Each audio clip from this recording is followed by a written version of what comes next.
So I have the distinction of having a legendary rock guitarist with me. His name is Steve Hackett. Perhaps you're familiar with his work from Genesis and GTR and so many other people. Hi, great to have you along. Wonderful to talk to you. It's really great. Thank you so much. So you're going to be here in town very, very shortly. Maybe you could tell people a little bit about what they might see and hear when they come to a Steve Hackett show if they've never been or haven't Yeah, been recently. indeed. Well, we're doing an entire Genesis album from the early 70s. Foxtrot.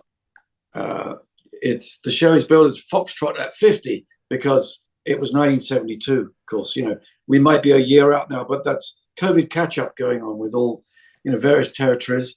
That there'll be some solo stuff as well. It's from a time when John Lennon gave an interview and said that Genesis was one of the bands he was listening to, and then he later said that he considered Genesis to be true sons of the Beatles. So I'm doing one of the two classic Genesis albums where there isn't a weak track, which is Foxtrot, Selling England by the Pound. I've done Selling England. We're on to Foxtrot. There will be solo stuff as well. The album of this show has gone to #2 in the rock charts in the in the UK. So it seems to be enjoying a second lease of life all these decades later. And the band do a wonderful job of playing this stuff. So it's I like to think it's an extraordinary show. And I'm looking forward to coming back to Chicago. This must have been a particular thrill for you. If I'm not mistaken, you were very influenced by the Beatles early on. So having John Lennon say that about Genesis. So all these snippets of information come up about, what Lennon said about the band that I was in at that time when I was a very young guy of 22. The years have been fairly kind. I'm still making a noise for a living. I still love making new albums as well. But, it's like wearing a sort of curator's cap in the museum of my own making. You know what I mean? So, That's when an you go back interesting to way of putting it. early material. But I love doing it. I sweated blood for that material back in the day. And I'm still out there selling it now in a way. It's great music. It works very well. It's very broad-based writing. The songs range from the influence of sci-fi to social comment to humor to so many different stuff, classical influences, big band, blah, blah, blah. It's a whole, big sort of mixture of things. I think as colorful as Genesis ever were at that time, and the reinterpretation of the new spin that I give on it is that sometimes I've re-recorded these things with orchestra as well and group and what have you. But we had woodwind, we had brass, we do sort of musical enlargements, and the album was never played in its entirety. Back in the day when it was #1 in Italy and all this sort of stuff. We didn't play it in its entirety. We just did the stuff that we thought was most suitable for audiences and technology at that time. But now, of course, as I say, there isn't really a weak track on it, so we can do it. We can make all that stuff, bring it to life in its entirety. So I love doing it. The shows have been going down extraordinarily well. I've been touring now for a month in the States and Canada. I have another month to go, and then we're back to the old country for Christmas and all the rest. Interesting to note here and worth noting too is for those that are Genesis fans, if you think about it, Peter Gabriel is not performing and has not and does not perform vintage Genesis material. Yeah. And Genesis itself with Phil Collins, the remnants thereof of the classic lineup, are no longer touring. So this is really your only opportunity to see some of this particularly early Genesis material represented live on stages with you. That's right. It's a funny thing,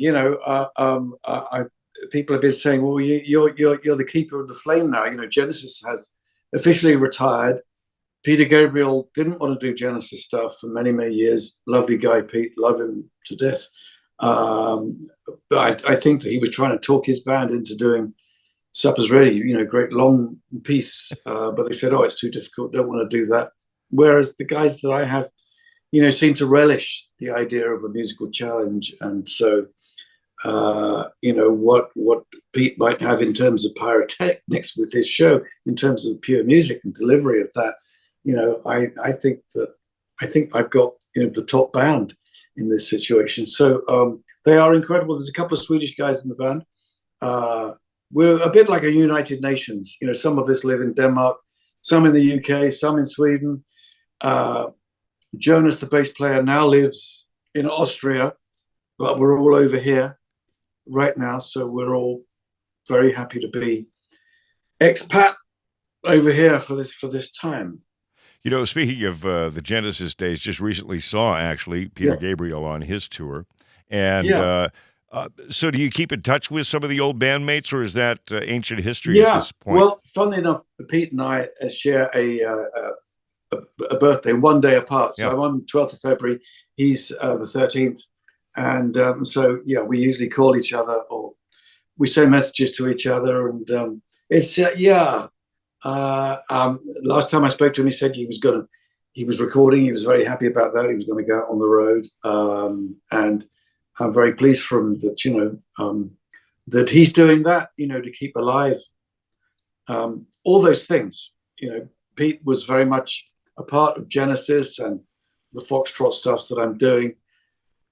Absolutely central to the music that was being written at that time. So it's like a sort of alternative show. I think this when the band was starting to get international interest around about this time, you know, 1972, although it's a very long time ago, it was a sort of breakthrough year for a band that had already been around a while then, let alone now. So I do the Foxtrot thing. I also do solo stuff because I think it's important not just to be an archive act, but to do, you know, oh, so what's he up to today? Blah, blah, blah, blah, you know. And I'm thrilled to lead the band that are behind me, because they are incredible. So they're all stars. They're fantastic. They're all extraordinary musical heroes in their own right. They are a fantastic band. You know, you were talking earlier about influences on you, that it was a lot of different influences confluence that brought about the sound that you had in Genesis, the sound that you have now as a solo artist. Interestingly, a lot of people have pointed to you as an influence on them, and they're a pretty impressive bunch. Ooh, people like Eddie Van Halen, also Alex Lifeson from Rush. How does that feel to be somebody who influenced others like that? Yeah, I mean, Eddie was a fabulous guitarist, as is Alex. I haven't met them yet, but, you know, sometimes I've had messages, and that's really, really quite wonderful. So, you know, guitarists do, I think, generally speaking, guitarists can be pretty generous about each other and say, oh, you know, I took that from him, I took that from him. And they're all great, you know, are wonderful, because we had the passing of somebody that a number of us consider to be the king of rock guitar. Jeff Beck passed only recently, but I know that Brian May, who I've also worked with Eddie, and so, you know, they were very well aware of each other. There's a sort of guitarist club. It was a very strange thing. Years ago, one of our early influences was Hank Marvin played with the Shadows, which is where I think most of the British guitarists of distinction of a certain vintage got to hear electric guitar for the first time. And he was going to Australia. He was going to relocate to Australia, and Fender Guitars arranged a get-together for him. We all had lunch, and it was extraordinary. It was Eric Clapton, it was Jeff Beck, it was Steve Howe, who I was working with GTR at the time. It was David Gilmour, and we were all in the room together, paying homage and wishing well to Hank Marvin. So that was an extraordinary get-together. But, you know, unrepeatable, unforgettable moments. I spent so much time in the company of those guys. Had they but known it at the time, you know, young ears were glued to what the Shadows were doing then. And Hank was a very, very modest, self-effacing man, but it was Cliff Richard and the Shadows was a big deal in England. at that time, that's where we first heard electric guitars, maybe not cranked up to 11, but heading that way. Yeah, yeah, that's great. Yeah, and it's too bad somebody didn't have some tape rolling and some guitars were thrust into your hands, because that would have been one Yeah, heck of yeah. a jam session, right? Well, yeah, that would have been an interesting one, wouldn't it? Yeah, Yes, yeah, yeah. yeah. Unfortunately, of course, that wouldn't be possible to repeat, even if you did get everyone on the same page at the same time. But of course, it's extraordinary. But I also grew up listening, as well as everyone else who was around in the '60s. There was Peter Green, there was Eric Clapton, there was Jimi Hendrix. Any night of the week, you could go and see these guys in a club near you in London. So it was a good time to be growing up then. But it's funny when you look back. Of course, my guilty pleasure was listening to Andres Segovia at the same time, listening to classical and thinking, "Oh, yes, this guy's band is what he can do with his 10 fingers. This is extraordinary stuff." So decades later, I ended up recording some of that stuff, the Bach pieces, the difficult stuff, the stuff that you don't expect to make any dent on the charts whatsoever, but you do it because it's a bit like an actor doing Shakespeare, because you do it because you add your footnote to all the greats who've done that work, the Bach stuff. A lot of it written for solo violin, solo cello,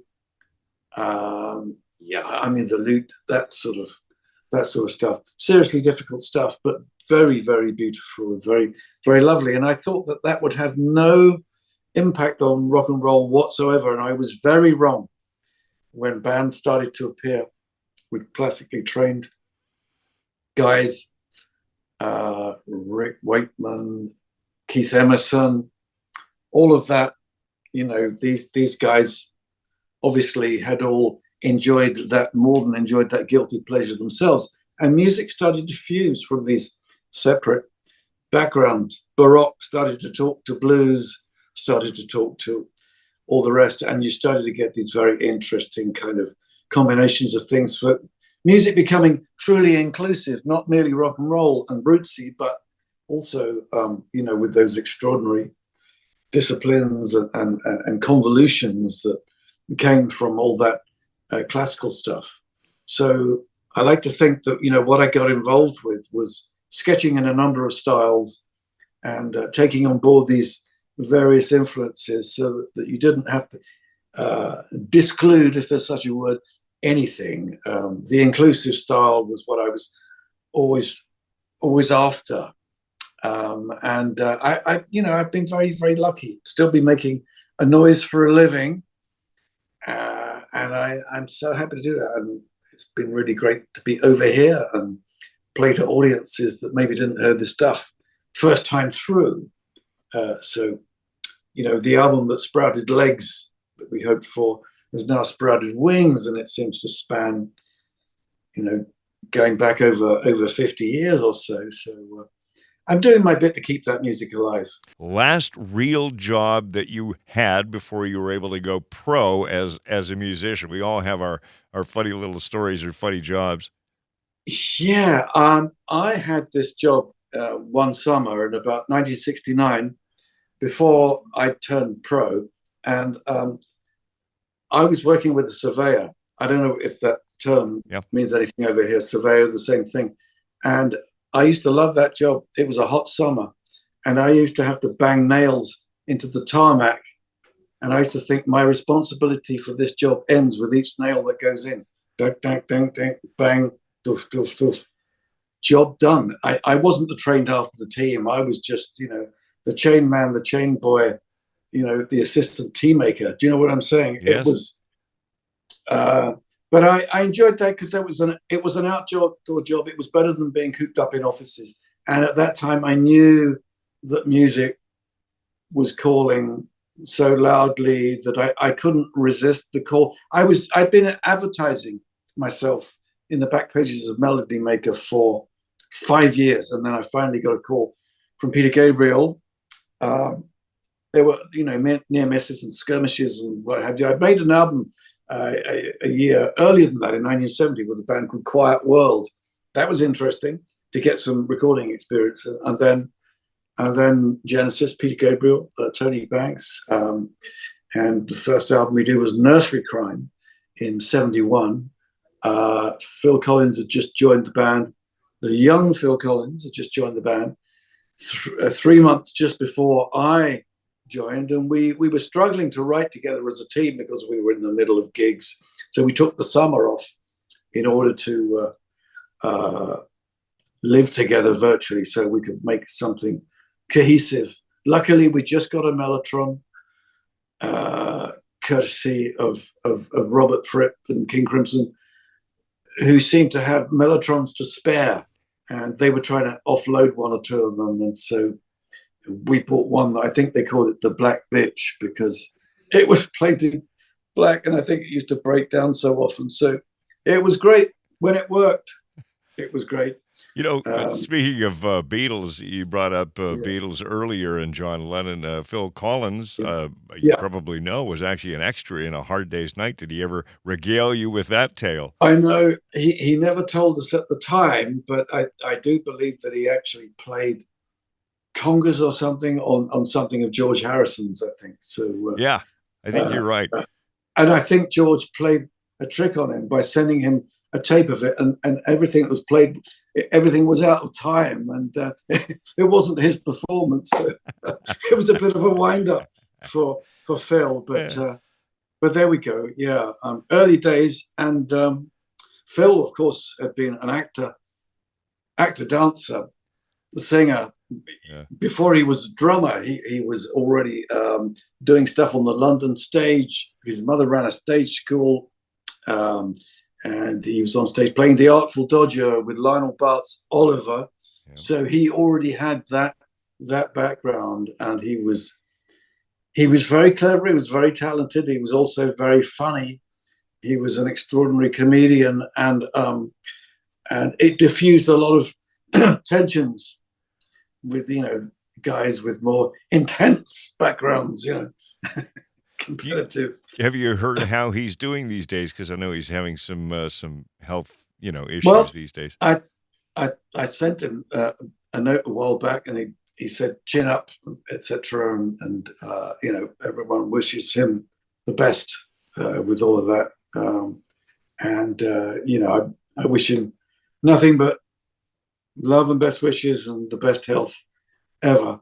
And he's incredible performer, writer, you name it. I mean, just the most famous drummer in the business. Extraordinary. Incredible guy. But, the band seemed to have been full of people who had incredible futures. I mean, Peter Gabriel's humanitarian efforts, all the stuff with Real World and WOMAD and African musicians was fantastic. So I think the idea of the mainstreaming of people from places where they perhaps wouldn't get a look in, suddenly, you've got Youssou N'Dour and many others who, he's helped to put on the map. He's a real sort of philanthropist, humanitarian, extraordinary, and he's the guy who really got me into Genesis. So, of course, I've got to commend his good taste back in the day. Yeah, it was just great to be working with that team. So, and maybe the last question here, I was going to mention we were talking about Phil Collins, who, there's not too many drummers that can say that they sat behind the kit for Led Zeppelin. And then speaking of Led Zeppelin, Robert Plant also actually worked on the roads, laying asphalt. Did you know that? I didn't know that. Like you. It's a good start in rock and roll, yeah. Yeah, if you ever run into him, you have some common ground there. I know, yeah. I gather you used to work on the road. Yeah, I've been on the road. No, on the road. Yeah, yes. Like literally on the road. Literally, yes. Yes, on the road before I was on the road. Yeah. Tarmac this close. Yes, that's right. Yeah. So Yeah. the last question here before we go, we Yeah. often ask people for their funniest road stories, not necessarily Oh my working on God. the road, but things Yeah. that happen in the course of doing your Okay. job, funny things that you weren't All right. counting on. Well, I think possibly the most embarrassing thing that ever happened to me on stage, other than your pants falling down, Yeah. was I remember I was playing in Italy in a place that was basically, it was an enlarged tennis court. It was up in the mountains. It was Sardinia. And people started to arrive for the gig in the afternoon, so there was no chance of a sound check. And I'd sort of fight my way on stage. And then at one point, there used to be a bass and drum solo, Hugo Dagenhart on drums, Doug Sinclair on bass. And I used to sort of back up and go out. Of course, I hadn't checked the sightlines. And I fell over a monitor, legs backwards, pinned down by the guitar between several monitors by then, couldn't move until I was rescued. I'm upside down like a dead fly, legs in the air. Everyone's got to do it sometime in the course of a lifetime on stage. There's going to be those moments. Yeah, you're lucky if you come out alive. Well, it's been a true pleasure, and it's been great talking to you. Steve Hackett, who will be here in town very, very shortly. Thank you so much, Steve Hackett, for taking the time Byrd. to speak to us today and tell us about what's coming up, your influences and everything else today. Steve Hackett, thank you so much for taking the time today. All the best. Thanks.